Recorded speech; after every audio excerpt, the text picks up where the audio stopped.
We have been told to prepare for a flood. Most often the flooding here occurs during monsoon season in late July, beginning of August.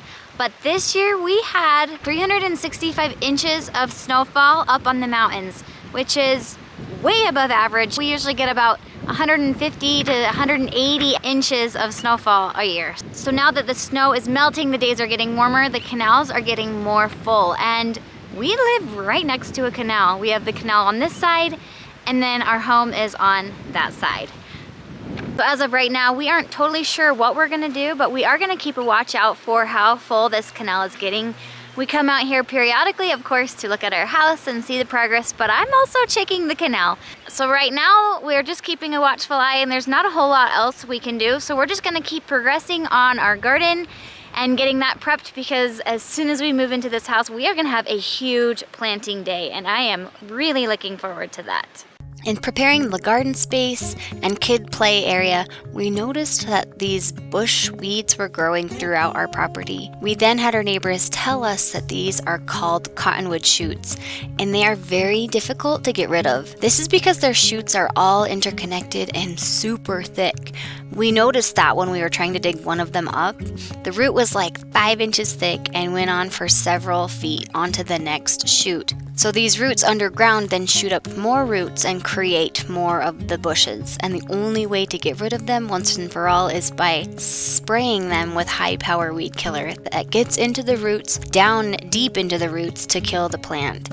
I don't really like spraying this kind of weed killer, but felt like this was our only option, as there is no way we could dig up the entire root system of hundreds of plants. Thankfully, there weren't any of these shoots in the garden area, just the kid area and pasture, so we sprayed all of them, and it was quite the task.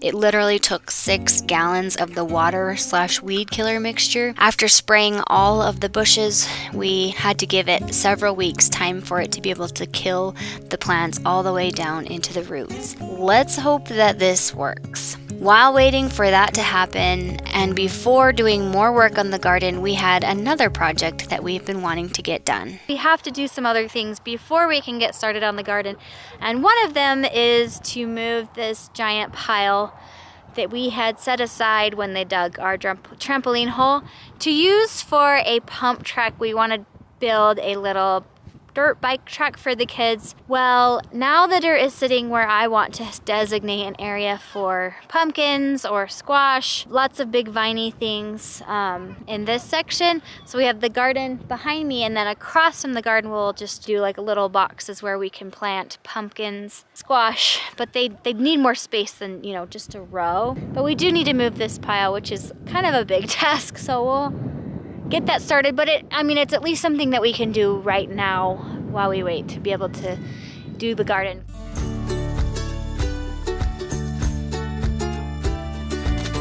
I can't do it!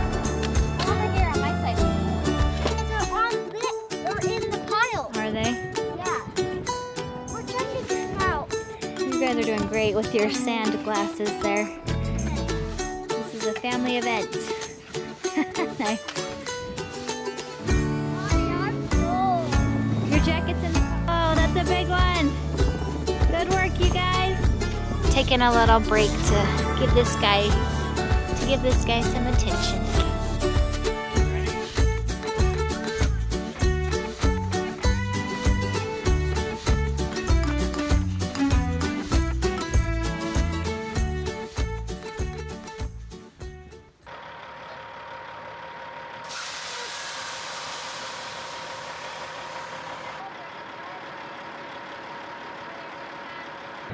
So right here? Yeah. Nervous.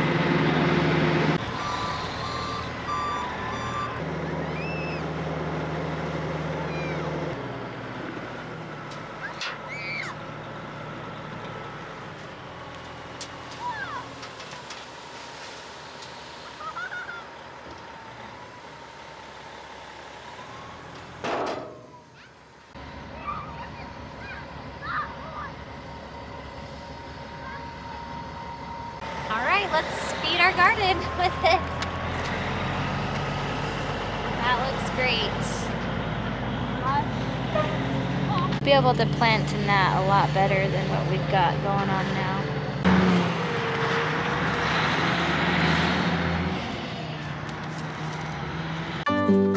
There's a couple spots on the tree we want to cut the branches off.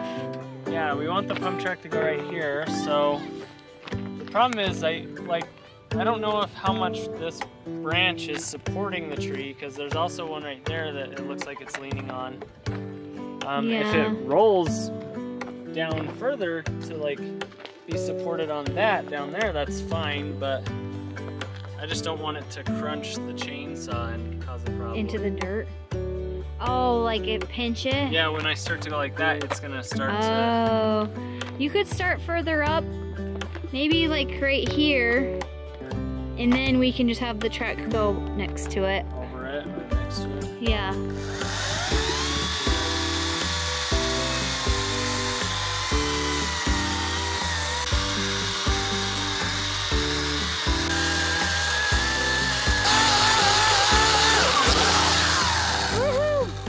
So the other place we want to cut is at this end. Is it just this front one? Yeah, I'm thinking like, you want to cut it like right here? Yeah, so that they can come around the turn a little bit tighter.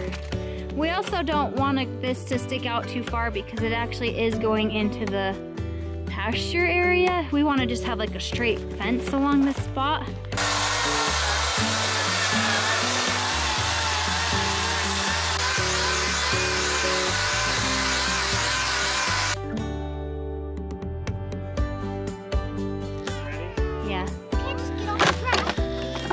There it is.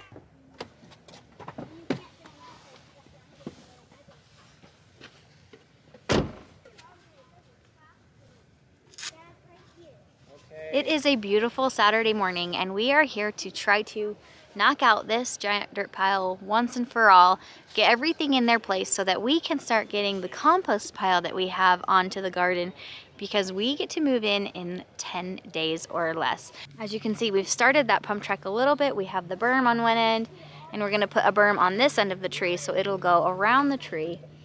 I know, not homesteading related, but kids need fun things to do while you have your homesteading projects going. We are getting really close to this pump track being finished. Then we'll be able to put all of our focus into the garden and to irrigating systems.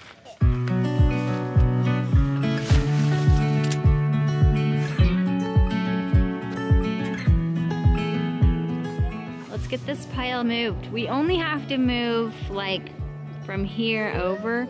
This section is the pump track.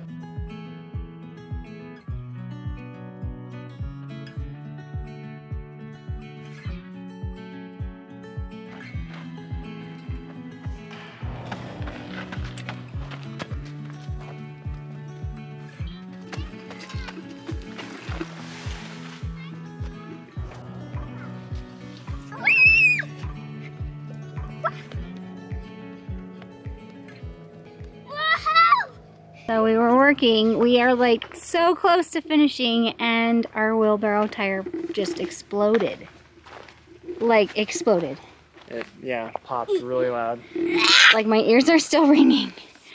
Dang it, it's full of dirt. You guys, we only had this much left. We were on a roll.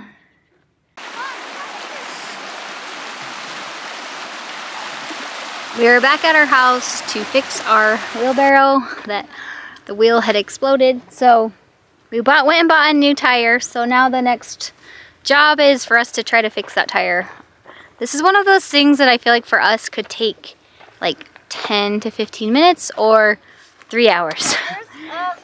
I've never done this before, so hopefully it's one of those things that doesn't take super long. We really want to get this pile knocked out today. That was our goal. Oh, RIP tire. Look at that. Still works. We can still use it. Yeah.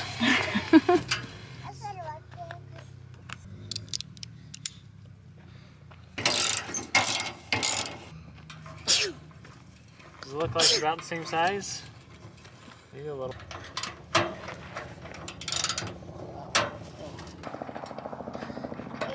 Oh, there's the girls. We need to get some. You just lift it off.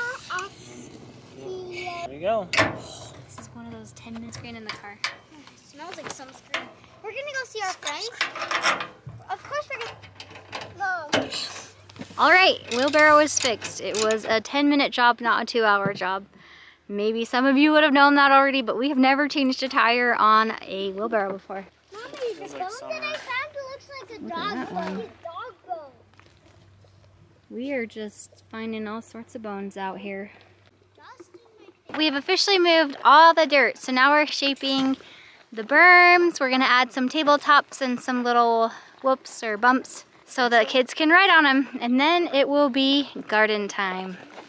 I did have a question, if anyone knows. I'm planning on planting our pumpkins and our squash next to each other, and I've read that that can kind of affect your fruit that you grow. So, but I'm not sure how, like, can you still eat it, or is it just that you can't use those seeds to replant again the next year? So if you know anything about that, let me know. Here, I can hear the water, so I know that it's getting a lot deeper. Normally this thing is bone dry, but yeah, it's definitely rushing right now. I think we'll want to watch it closely each day. They give out free sandbags, so we might go pick some up and maybe put them along where the water could drip in. They have graded our house such that there is a slant, so water has less chance of getting to our house. Even though we live in the desert, we are still at risk for flooding. When we bought this property, we had no idea that there was actually a canal right next to it. That being said, I still love where we are and I wouldn't change a single thing. If you want to see when we first set eyes on this property, go ahead and click here.